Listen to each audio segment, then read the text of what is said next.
오늘은 에스겔 강의 20번째 시간입니다. 총 주제는 여호와여 이곳에 임하소서. 오늘은 19장 본문을 중심으로 해서 왕은 소망의 대상이 아니다 라는 제목으로 말씀을 전하겠습니다. 한번 따라할까요? 왕은 소망의 대상이 아니다. 여러분 16장에서 그 갓난아기, 핏덩이 같은 갓난아기를 내버려졌던 그 갓난아기를 하나님이 그냥 지나치지 아니하시고 걷어서 잘 양육함으로 왕후의 지위까지 올려주었다라고 하는 내용을 기억하실 것입니다. 그럼에도 불구하고 이스라엘은 하나님의 은혜를 저버리고 우상을 숭배했다라고 하는 그 죄를 하나님이 16장에서 지적하셨습니다. 19장에서는 주변의 강대국들을 의지했던 그 죄를 하나님은 지적을 하셨습니다.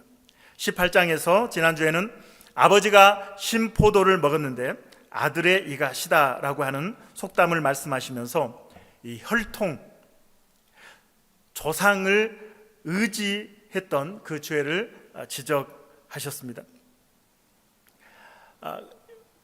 제가 지금 말씀드리는 것은 우상을 하나님보다 의지했던 이스라엘, 강대국을 의지했던 이스라엘, 혈통을 의지했던 이스라엘, 오늘은 왕을 의지했던 이스라엘에 대해서 그것이 헛된 소망임을 말씀하십니다.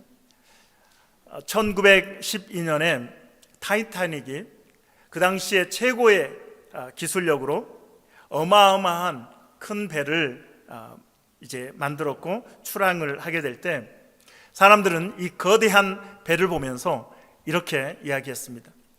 아무리 하나님이라도 이 배는 침몰시킬 수 없을 것이다.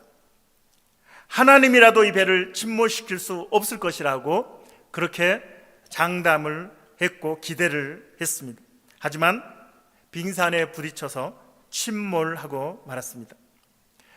우리는 인생을 살아가면서 무언가를 의지합니다. 어떤 사람은 돈을 의지하고, 어떤 사람은 인맥을 의지하고, 어떤 사람은 자신의 실력을, 어떤 사람은 남편을, 또 아내를, 자식을, 부모를 의지합니다. 이스라엘 백성들에게 그 의지의 대상이 우상이었고, 또 주변의 강대국 이집트, 아수르, 바벨론이었고, 또한 혈통, 우리는 아브라함의 후손이다, 다윗의 후손이다 라고 하는 혈통을 그들은 의지했습니다.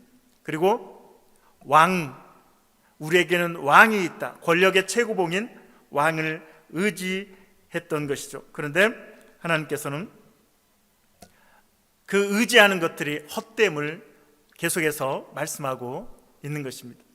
우리에게도 동일하게 너희가 붙잡고 의지하는 것들을 깊이 상고해봐라, 생각해봐라.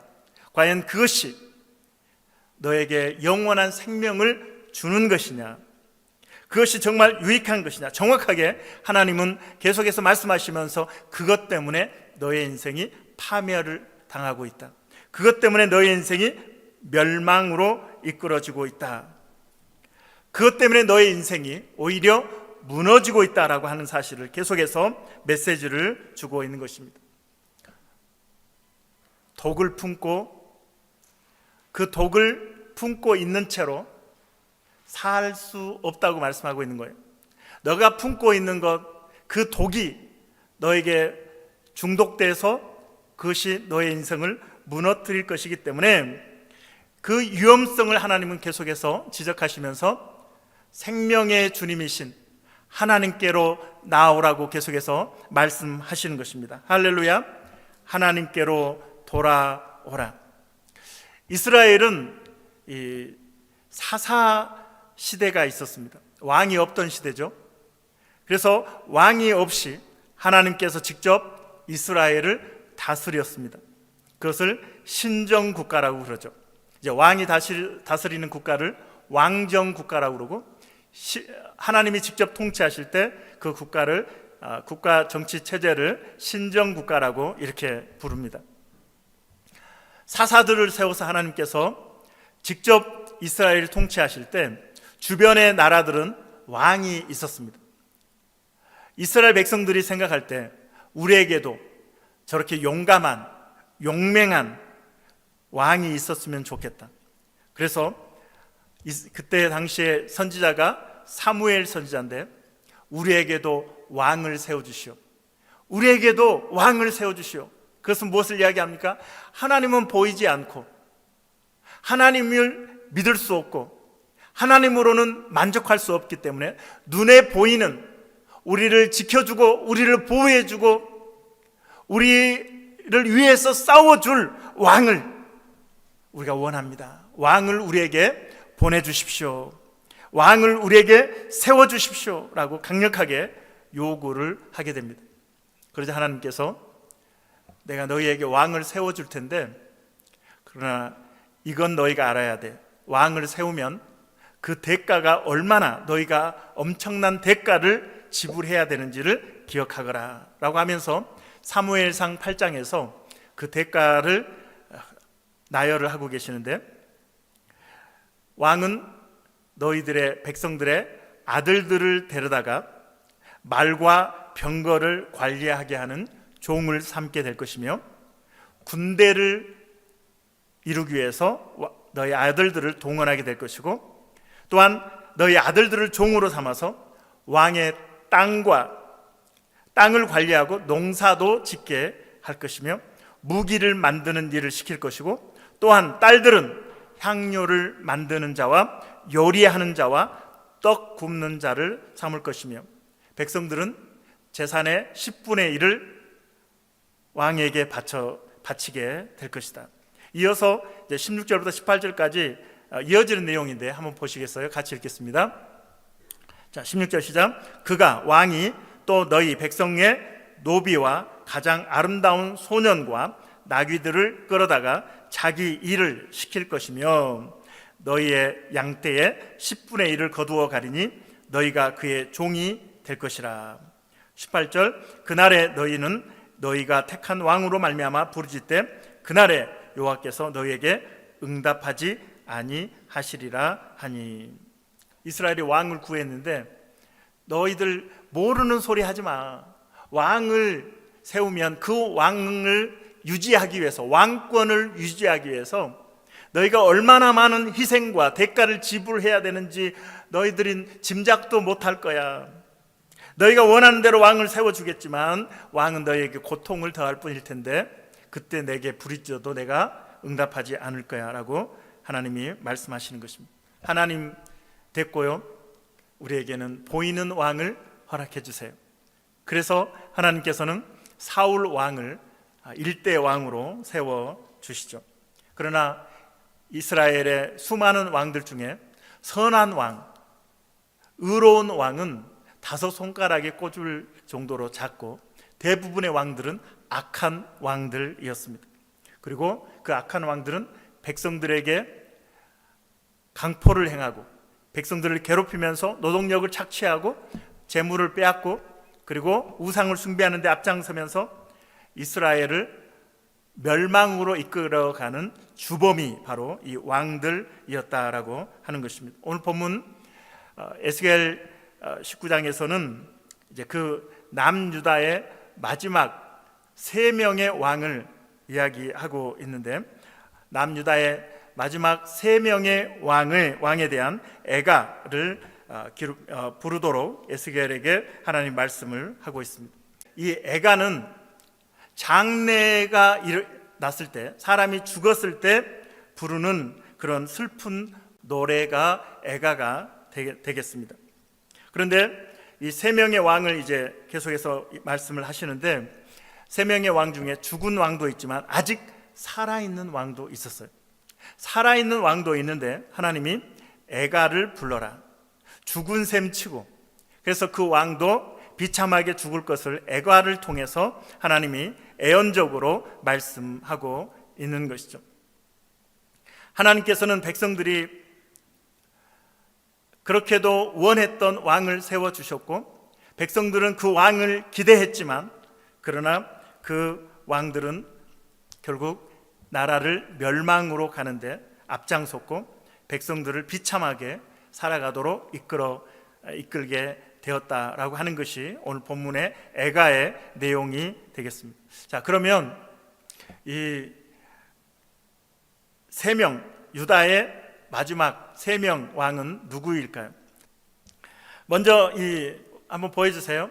도표를 이스라엘의 왕들의 모습을 이렇게 쭉 보면 사울부터 마지막 왕까지, 한쪽은 이스라엘 통일 왕국의 위에 파란색이고, 그리고 이제 분열되었고 이스라엘 북이스라엘과 남유다에 대한 왕들이 이제 쭉 기록이 되어 있는데, 가장 아래쪽에 이제 4명의 왕이 이렇게 붙어 있는데, 제가 옆으로 확대해서 옆으로 떼어 놓았는데, 요시야 왕이 있고, 그 다음에 왕이 누굽니까? 요아스, 그 다음에 요야김, 요야긴, 시드기야, 이렇게 4명의 왕을 따로 떼어 놓는 것은 오늘 이 19장에 기록된 왕들이기 때문에 그렇습니다.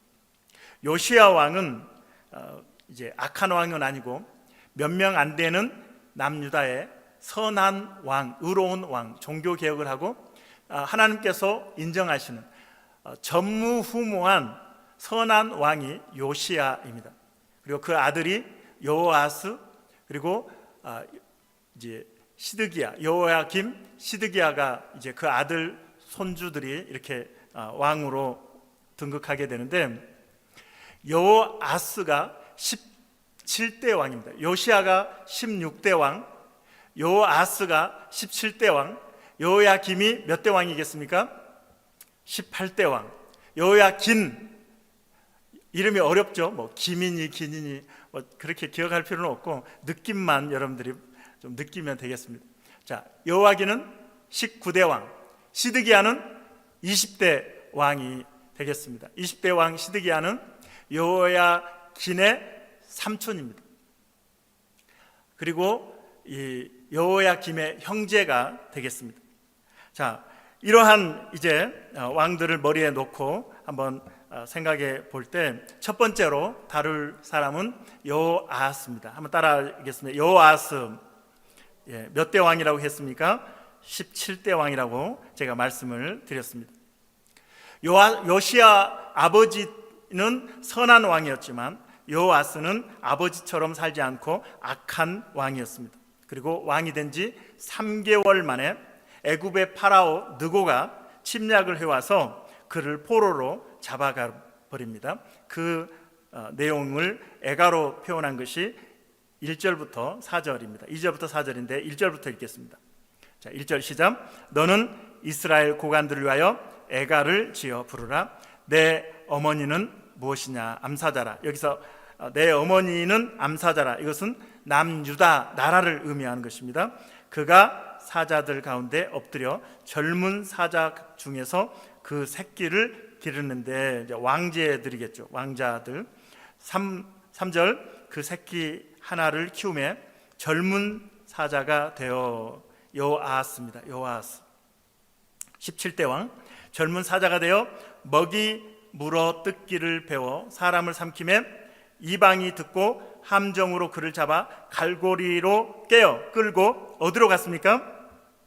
애굽 땅으로 간지라. 그래서 17대 왕 요아스는 애굽으로 포로로 끌려간 왕입니다. 왕이 된 지 3개월 만에 포로로 잡혀가서 애굽에서 죽게 되죠.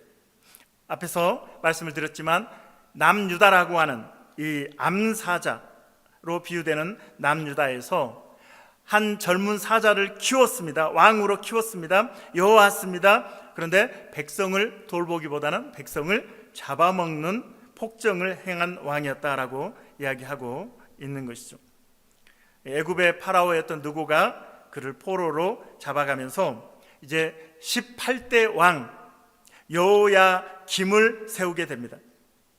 그리고 여호야김은 11년 동안 남유다를 통치하게 되는데, 애굽의 왕 파라오가 세우고 갔으니 친애굽 정책을 펼치겠죠. 조공도 이집트에 바치게 되었습니다. 그런데 이제 저 북쪽에 바벨론이라고 하는 나라가 있는데, 이 바벨론이 보니까 이 남유다가 탐이 나거든요. 애굽에 조공을 바치고 있는 저 남유다를 우리가 먹어야 되겠다. 그래서 우리에게 속국이 되게 하고 조공을 바치게 해야 되겠다. 그래서 갈그미스라고 하는 이집트와 바벨론이 전쟁을 하게 됩니다. 갈그미스 전쟁이 일어나서 이집트와 바벨론이 붙었는데 바벨론이 이겼습니다. 고대 근동의 패권을 이집트에서 바벨론이 가져간 것입니다. 그래서 그 힘을 이어서 남유다를 침략하게 되는데 이것이 남유다에 대한 바벨론의 1차 침략이 되고, 그래서 그때 수많은 포로들을 끌고 바벨론으로 가는데 그때 끌려간 사람이 우리가 잘 아는 누굴까요? 다니엘. 누군가 다니엘이라고 하셨네요. 할렐루야. 다니엘과 세 친구를 그때 포로로 끌고 간 것이죠. 18대 왕 여호야김이 죽자 이제 그의 아들 여호야긴을 왕으로 세웁니다. 19대 왕 여호야긴을 왕으로 세우는데 그도 친애굽 정책을 계속 펼치게 됩니다. 그러자 바벨론이 이 녀석들 봐라, 괘씸하네, 또다시 2차 침략을 해옵니다. 여호야긴 왕도 악을 행함으로 하나님이 바벨론을 들어 남유다를 치신 것이죠. 자, 이 왕에 대한 이야기가 열왕기하 24장 9절로 10절에 있습니다. 함께 읽겠습니다. 시작. 여호야긴이 그의 아버지의 모든 행위를 따라서 여호와께서 보시기에 악을 행하였더라. 그때 바벨론 왕 느부갓네살의 신복들이 예루살렘에 올라와서 그 성을 에워싸니라. 바벨론에 충성하라고 그랬더니 애굽에 여전히 충성하는 그 모습을 보고 괘씸해서 다시 쳐들어온 거죠. 결국 여호야긴 왕은 또 3개월 만에 바벨론으로 포로로 끌려가게 됩니다. 이 여호야긴이 바벨론으로 포로로 끌려가고, 우리가 에스겔서를 시작하면서 제가 설명을 드렸는데 이 여호야긴 왕과 함께 포로로 끌려간 사람이 누구라고요? 에스겔이 이때 2차 바벨론의 침략 때에 끌려가게 되었습니다. 그 내용을 오늘 본문에서는 5절로 9절의 애가로 부르고 있습니다. 5절부터 9절까지 읽겠습니다. 시작. 암사자가 누구라고요? 남유다가 시작. 남유다가 기다리다가 소망이 끊어진 줄을 알고 그 새끼 하나를 골라 또 왕을 세우죠. 젊은 사자로 키웠더니 6절 젊은 사자 여호야긴이죠. 젊은 사자가 되매 여러 사자 가운데서 왕래하며 먹이 물어뜯기를 배워 사람을 삼키며 그의 궁궐들을 헐고 성읍들을 부수니 그 우는 소리로 말미암아 땅과 그 안에 가득한 것이 황폐한지라. 왕이 도움이 안 되죠. 9절 이방이 포위하고 있는 지방에서 그를 치러 와서 그의 위에 그물을 치고 함정에 잡아 우리에 넣고 갈고리를 깨어 끌고 어디로 갔습니까? 이번에는 바벨론 왕에게 이르렀나니 그를 옥에 가두고 그 소리가 다시 이스라엘 산에 들리지 아니하게 하려 함이라. 좀 설교가 재미없으시죠? 이게 무슨 역사 공부하는 것도 아니고 이걸 여러분들이 잘 이해하고 소화시키면 좋겠다 생각이 됩니다. 이제 바벨론의 느부갓네살 왕이 19대 왕 여호야긴 왕을 포로로 잡아가면서 그의 삼촌인 시드기야를 왕으로 세웁니다. 제가 이미 말씀을 드렸죠. 17장에서 맹세를 하게 합니다. 바벨론의 속국으로서 바벨론의 조공을 바치는 일을 하도록, 그러면 내가 너희의 왕권을 보장해 주겠다. 시드기야에게 이렇게 약속을 하죠. 그렇게 하겠다고 하고 20대 왕에 오릅니다. 시드기야가. 그런데 뿌리를 어디에 내렸다고요? 어디를 향해서? 애굽을 향해서 뿌리를 내렸다. 잊어버리셨어요? 뿌리를 애굽을 향해서, 애굽과 동맹을 맺고 바벨론에 대항을 했던 것이죠. 그래서 또 바벨론이 이 녀석들 정말 괘씸하네, 3차 침략을 해온 겁니다. 결국 BC 586년에 남유다를 완전히 이제 너희들 이제 안 되겠어, 이제 너희들 완전히 없애버릴 거야. 그래서 완전히 멸망을 시켜버리죠. 시드기야는 그때 아들들이 눈앞에서 죽임을 당하고 두 눈이 뽑히게 되고 바벨론으로 또 끌려갑니다. 그 내용이 에스겔 19장 10절로 13절에 있습니다. 10절부터 읽습니다. 내 피의 어머니는 물가에 심겨진 포도나무, 여기에서는 이제 암사자가 아니라 남유다를 포도나무에 비유해서 이야기하고 있습니다. 물가에 심겨진 포도나무 같아서 물이 많으므로 열매가 많고 가지가 무성하며, 하나님의 원래 의도는 남유다가 적과 꿀이 흐르는 가나안 땅, 하나님이 물이 되시고 시냇가에 그 물이 되셔서 포도나무가 잘 자라도록 무성하도록 그렇게 계획을 하셨습니다. 11절, 그 가지들은 강하여 권세 잡은 자의 귀가 될 만한데 그 하나의 키가 굵은 가지 가운데서 높았으며 많은 가지 가운데서 뛰어나 보이다가, 뛰어나 보이긴 해요. 왕이죠. 왕, 그 가지가 왕인데 시드기야인데. 12절, 분노 중에 뽑혀서 땅에 던짐을 당하며 그 열매는 동풍에 마르고, 동풍은 저 북동쪽에서 바벨론이죠. 바벨론에 의해서 그 열매는 동풍에 마르고 그 강한 가지들이 꺾이고 말라 불에 탔더니, 13절, 이제는 광야 메마르고 가물이 든 땅에 심어진 바 되었고, 이제 남유다가 완전히 황폐화된 광야가 되었다라고 하는 것을 말씀하고 있습니다. 하나님께 가까이 있으면, 여러분 시편 1편에서 뭐라고 이야기합니까? 복 있는 사람은 죄인의 길에 서지 아니하며 오만한 자의 자리에 앉지 아니하고 오직 여호와의 율법을 주야로 묵상하는 자로다. 저는 시냇가에 심은 나무가 시절을 쫓아 과실을 맺으며 그 잎사귀가 마르지 아니함 같으니, 그 열매가 풍성하게 맺는 시냇가는, 그 시냇가는 하나님이 만드신 시냇가입니다. 하나님이죠. 그래서 에덴 동산에도 강들이 흐르는 것을 보여주고, 마지막 요한계시록에도 천국은 하나님의 보좌에서 생명수 강물이 흐르는 것을 보여주고 있습니다. 그래서 그 생명수 강물은 하나님으로부터 흐르는 것이고, 그 생명수는 하나님으로부터 공급받을 수 있고, 하나님께 가까이 있고 하나님을 붙잡는 자에게 생명수 강물이 흐르게 되는 것을 여러분 믿으시길 바랍니다. 그런데 하나님을 떠나면, 우상을 숭배하며 강대국들을 붙잡으면, 의지하게 될 경우에, 또 조상들을 의지할 경우에, 또 왕들을 의지할 경우에, 자기 자신을 의지하게 될 경우에는 말라 비틀어지고 광야에 심겨진 포도나무가 된다라고 하는 것을 오늘 말씀하고 있습니다. 그래서 남유다는 결국 강대국들의 눈치를 보다가 멸망을 당하게 됩니다. BC 586년에 멸망을 당하게 되죠. 의지했던 애굽은 남유다를 전혀 도와주지 않습니다. 그런데 중요한 사실을 오늘 14절에서 말씀합니다. 에스겔 19장 14절 같이 읽겠습니다. 시작. 불이 그 가지 중 하나에서부터 나와 그 열매를 태우니 권세 잡은 자의 귀가 될 만한 강한 가지가 없도다 하라. 이것이 애가라. 후에도 애가가 되리라. 자, 14절에 이렇게 보면 불이 어디에서 나왔습니까? 가지 중 하나에서부터 나왔다. 자, 가지가 포도나무의 가지인 거예요.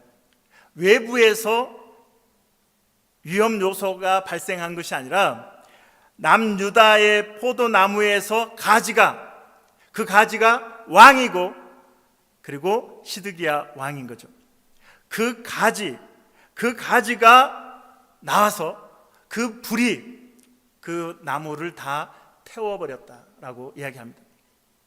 나라가, 남유다가 멸망한 아주 중요한 요인이 외부에 바벨론이 침략해 와서 그런 것이 아니라 백성들이 의지했던, 백성들이 소망했던, 우리의 눈에 보이는 왕, 우리를 지켜줄 그 왕을 의지했던, 소망했던 그 왕이 오히려 남유다를 불태우는 요인이 되었다는 것을 말씀하고 있는 것입니다. 나라를 불태운 원흉이 시드기야 왕이었다. 오늘 애가를 통해서 백성들이 의지했던 그 왕들의 모습을 보여줍니다. 애굽이 침략해 왔을 때도 힘 못 쓰고 잡혀서 포로로 끌려가는 왕, 바벨론이 침략해 왔을 때도 전혀 싸워보지 못하고 무기력하게 연약하게 붙잡혀서 바벨론으로 끌려가는 왕, 그러한 연약한, 오히려 악을 행하면서 포악을 행하면서 백성들에게 고통을 주었던 왕의 모습을 애가로 부르게 되는 것이죠. 이사야 6장에 보면 이사야 선지자가 그때 당시에 52년을 남유다를 통치했던 우시야 왕이라고 하는 사람이 있습니다. 52년을 통치하면서 나라를 아주 번성하게 했던, 존경받는 그런 왕이 우시야 왕입니다. 그런데 이 우시야 왕이 죽었습니다. 그러자 이사야 선지자가 생각할 때 위대한 왕이 죽었으니 우리나라가 위기다. 그래서 여호와의 성전에 올라가서 기도를 하는데 하나님이 이사야에게 임재하십니다. 그의 영안을 열어 하나님을 보게 하시는데 보좌 위에 앉으신 하나님을 보게 하시죠. 하나님의 메시지는 무엇입니까? 이사야야, 이 나라를 지키고 통치하는 것은 왕이 아니야. 내가 진정한 왕이다 라고 하나님이 말씀하시는 것입니다. 할렐루야. 요즘 한국이든 미국이든 캐나다든 대통령을 뽑거나 또 수상을 뽑을 때 이 진영의 갈등이 크잖아요. 보수와 진보가 아주 심하게 충돌을 하는 그런 모습을 우리가 보게 됩니다. 보수 진영 사람들은 보수 진영의 대통령이나 수상이 되어야 나라가 바로 산다. 진보 쪽에 있는 사람들은 우리 진영에 있는 대통령, 우리 진영에 있는 수상이 되어야 나라가 바르게 선다. 이렇게 주장을 합니다. 하지만 에스겔 19장을 통해서 우리에게 하나님이 주신 메시지는 왕이 너희들의 소망이 될 수 없다라고 말씀하십니다. 왕이 우리의 소망이 될 수 없다. 우리 잠깐 영상 하나 보고 말씀을 이어가도록 하겠습니다. 손소리원이 역대 나왔던 차별금지법 중에서 최악입니다. 왜 최악이냐? 가장 징벌 조치가 강하고 모든 것들 다 집대성에 났고 차별의 범위는 가장 넓혀놨습니다. 20대 여성 85%가 찬성한다. 저는 설문 내용이 매우 궁금합니다. 제가 지금 국민 설문조사에 이번 주 화수에 있었던 걸 발표할 텐데요. 국민이 바로 알면 다수가 반대합니다. 설문조사할 때 예를 들어서 사회적 약자가 차별을 받고 있습니다. 사회적 약자의 차별을 지키기 위해서 차별금지법 제정하는데 찬성하십니까? 그러면 대부분 찬성하죠. 하지만 말을 바꾸어서 예를 들어서 남자 여자 외에도 수많은 성이 있습니다. 그거를 부인하거나 반대하면 법적 처벌받을 수 있습니까? 라고 물어보면 대부분 반대하죠. 그래서 설문 내용을 공개하라는 겁니다. 오늘 설문 내용은 다 공개했습니다. 여러분 뒤에 있으니까 보시기 바랍니다. 2조 1호의 손소리원 차별금지 법안입니다. 성별이란 여성, 남성 그 외에 분류할 수 없는 성이 있다. 이게 분류할 수 없는 성이 되게 뭡니까? 이것 때문에 지금 유럽이 망가졌는데 제가 작년에 런던에 갔더니 런던에는 벌써 분류할 수 없는 성이 72가지가 대두가 됐고 미국은 벌써 최근에는 100개가 넘었다고 하는데 자기가 만들면 자기 성이 되는 겁니다. 이런 걸 국민들이 알면 찬성하겠습니까? 여론조사 결과 볼까요? 찬성은 22%, 반대는 60% 나왔습니다. 이번 주에 행한 겁니다. 의문 없도록 설문 내용 다 공개했습니다. 문제점이 너무 많지만 시간 관계로 대표적인 것만 합니다. 성별 정체성이랑 자신의 성별에 대한 인식 또는 표현, 성별이 타고난 XX, XY 염색체가 아니라 자기의 어떤 남성 호르몬, 여성 호르몬이 아니라 자기의 생식기 구조가 아니라 자기가 인식하고 자기가 표현하면 그게 자기 성이 된다는 겁니다. 그리고 그거 인정하지 않으면 법적으로 처벌하겠다는 겁니다. 그러니까 남자가 여자라 그러고 여성 탈실에 가서 옷 갈아입고 성범죄에 있는 남자가 자기 여자라 그러고 여자 감옥에 가서 같은 감방에 있는 4명을 성폭행하고 미국에서는 2명을 임신시키는 결과가 나도 법이 이렇게 돼 있으니 쳐다만 보고 있는 겁니다. 여기에 대해서 국민들은 어떻게 하는가? 이렇게 설문했습니다. 타고난 성별이 여성과 남성은 무관하게 자신이 주장하는 성을 법적으로 인정하는 것에 대해서 찬성 24%, 반대 66% 나왔습니다. 그 다음에 성전환 수술하지 않고도 자신이 원하는 대로 성을 합법적으로 바꿀 수 있는 것. 성전환 수술 않고도 자기가 여자라 그러고 여자 감옥 가는 겁니다. 그리고 여자 죄수들 강간도 하는 겁니다. 찬성 17.5%, 반대 74.4%. 이게 국민들 뜻입니다. 국회의원들 잘 들으시기 바랍니다. 그리고 차별금지법 주장하는 의원들, 단체들 왜곡해서 설문조사하지 말고 설문조사 내용 다 공개하십시오. 아까 갤럽도 얘기 나왔는데 갤럽도 예를 들어 성적 취향 그러면 국민들 모르죠. 그 안에 동성애 들어가 있다는 거. 처벌조항 얘기 안 하니까 잘 모르죠. 다 알고 찬성할 사람이 얼마나 됩니까? 이거 보십시오. 찬성 17.5%, 반도 74.4%. 그리고 마지막으로 처벌에 대한 것만 얘기하겠습니다. 국가인권위에 제기하면 3천만 원 이하의 이행강제금을 부과하고 반복해서 부과할 수 있다. 제가 쉽게 예를 들겠습니다. 목사님이 이렇게 얘기하십니다. 하나님이 남자와 여자를 창조하셨습니다. 남자 여자가 우리의 성입니다. 결혼은 남자와 여자가 하는 겁니다. 그러면 차별금지법 위반입니다. 그러면 국가인권위에 제소합니다. 그러면 주일날 그렇게 설교했으면 반복해라. 그리고 사과해라. 다시는 재벌이 없도록 해라. 그래서 난 신앙양식 때문에 못합니다. 그러면 이제 이행강제금 나오는 거 3천만 원. 다음 주에 해라. 안 하면 또 3천만 원. 일요일마다 안 하면 1년이면 15억 6천만 원입니다. 2년이면 31억 2천만 원입니다. 3년이 되면 47억이 됩니다. 4년이 되면 62억이 됩니다. 그러면 교회랑 목사님이랑 문 닫고 나가야 됩니까? 또 한 가지 예를 들까요? 동성애 청년이 아무 말 안 하고 교회 등록합니다. 조금 있다가 결혼식 한다 그래서 교회는 기뻐합니다. 나중에 왔더니 동성 파트너가 왔어요. 교회 입장에서는 안 되겠습니다라고 했더니 국가인권위에 진정합니다. 그러면 이행해라. 우리는 신앙양육수당 못합니다. 3천만 원 벌금 내렸습니다. 그 다음 주에 해라. 또 못합니다. 3천만 원. 그러면 15억 6천, 31억 2천, 47억, 60억. 그럼 교회가 또 문 닫아야 됩니까? 손슬 의원이 이런 말을 하는 걸 언론에서 읽었어요. 교회에서 그런 일 없으니 목사님들이 오해하고 있다. 자기가 설득하겠다. 법은 만들어지면 아까 얘기한 것처럼 법 문자대로 판사는 판결합니다. 손슬 의원이 재판관입니까? 그리고 이왕에 선진국에서 이런 많은 피해 사례가 나왔는데 어쩌자고 이런 일을 하는지 모르겠어요. 그리고 차별행위가 악의적으로 인정되는 경우에 별도의 3배 이상 5배 이하의 손해배상을 준다고 합니다. 이 악의적인 게 뭐냐? 고의적으로 반복적으로 할 경우. 동성애 죄라고 얘기하는 목사님의 설교는 의도가 있고 분명한 의지를 갖고 하는 말입니다. 그럼 고의적이에요? 그리고 이행강제금이 내려와도 난 내 신앙 바꿀 수 없어. 남자와 여자가 결혼하는 거야. 남자 여자 이외에 다른 성은 없어. 그러면 반복했기 때문에 악의적이 됩니다. 그럼 별도의 3배 5배를 씌우는 겁니다. 집단 소송하도록 해서 100명 500만 원씩 하면 5억이고 1000명이 되면 50억이고 유튜브 보고 나서 10,000명 수집해서 하면 500억이 됩니다. 끝으로 불이익 조치를 하면 2년 이하의 징역 2천만 원 이하의 벌금이라고 되어 있습니다. 교회에서는 어떤 사람이 목사님이 동성애 설교했거나 창조 원리에 대한 설교했다고 국가인권위 제지하면 교단법상 그런 사람은 교회에서 사역을 중지하게끔 되어 있어요. 그럼 중지시키면 불이익 조치했다고 하면 2년 이하의 형사 처벌을 받는 겁니다. 그럼 목사님이 감옥 가면 교인들은 면회 가야 됩니까? 이런 법을 만들어 놓고 교회는 괜찮다 이런 말을 하는 게 합당합니까? 지금 동성결혼에 대해서 얘기 나왔는데 지금 동성결혼 찬성 25.9 반대 69%가 나왔습니다. 이게 국민의 소리입니다. 여러분들이 바르게 인식하고 또 대부분 차별금지법 지지 쪽으로 언론이 많이 나가는데 여러분들 양심적으로 돌보아 주셔서 공정하게 보도해 주시기를 부탁드립니다. 감사합니다. 국회의원이 손시네요. 예, 캘거리의 한인교회도 저희가 그 교역자협의 단체라고 있는데 우리 단체에 있으려면 신문에다가 우리는 동성애를 반대한다고 내라 이렇게 저희가 요구를 했었습니다. 그랬더니 그 목사님이 그렇게 하면 우리 교회에 큰 위기가 온다고 못하겠다고 이야기를 했습니다. 그래서 제가 그랬죠. 아니 수백 명이 모이는 큰 교회가 위기를 말하느냐. 나는 사랑의 교회를 섬기면서 매년 위기가 아닌 적이 없다. 그분이 말하는 그 위기는 나는 이해를 못하겠더라고요. 바른 진리를 따라서 가야 하는데 성도들 눈 가리고 있거든요. 우리 괜찮다고 계속 그 리더십들이 계속 청년들이나 성도들에게 우리 괜찮다, 우리 아니다, 우리 교단은 그래도 우리 아니다. 배에 구멍이 나서 물이 들어오는데 괜찮다고 하면 배가 가라앉지 않습니까? 아니요.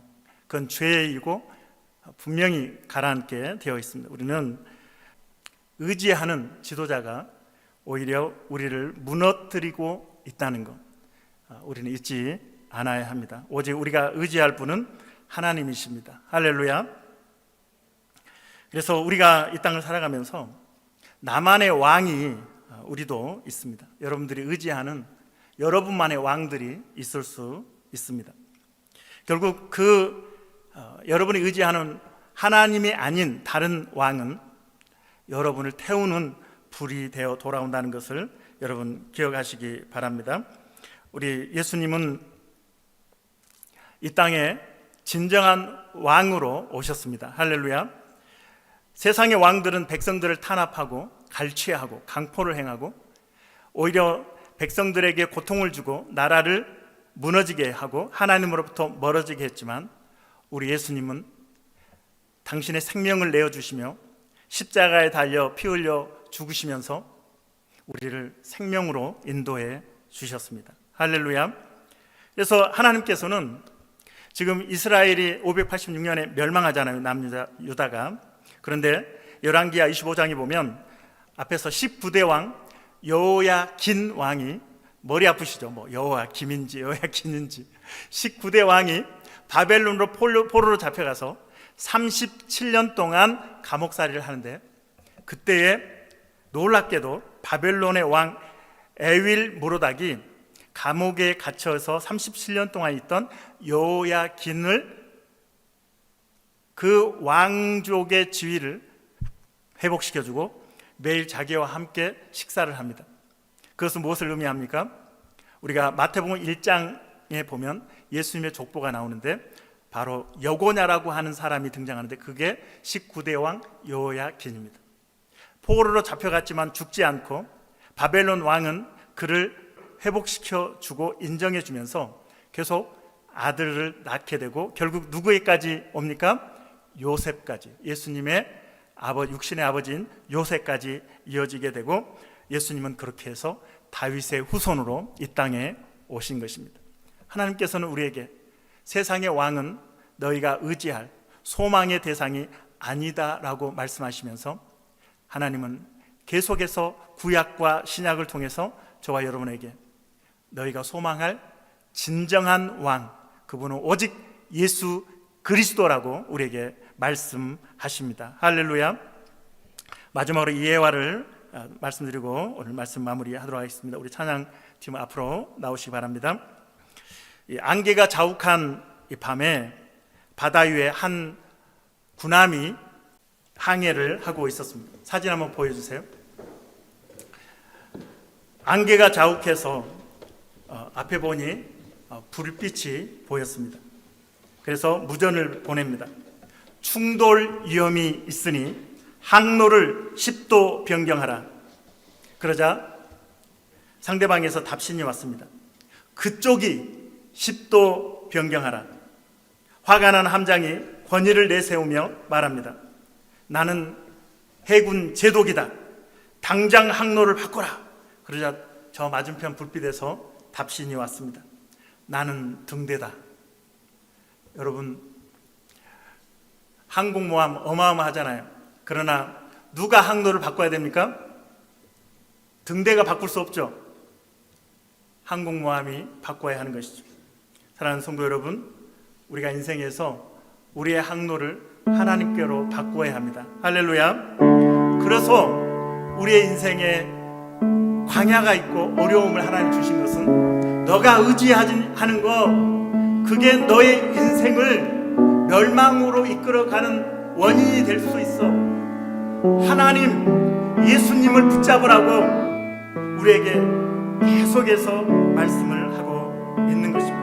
오늘 이 시간에 우리 광야를 지나며 우리 찬양할 때 가사를, 이 찬양이 좀 힘들긴 한데 여러분 가사를 깊이 생각하면서 우리 찬양하도록 하겠습니다. 하나님, 왜 우리를 광야로 지나게 하게 하시는지, 그 광야를 통해서 주시는, 나에게 주시는 말씀 무엇인지 성령의 음성을 우리가 들을 수 있기를 바랍니다.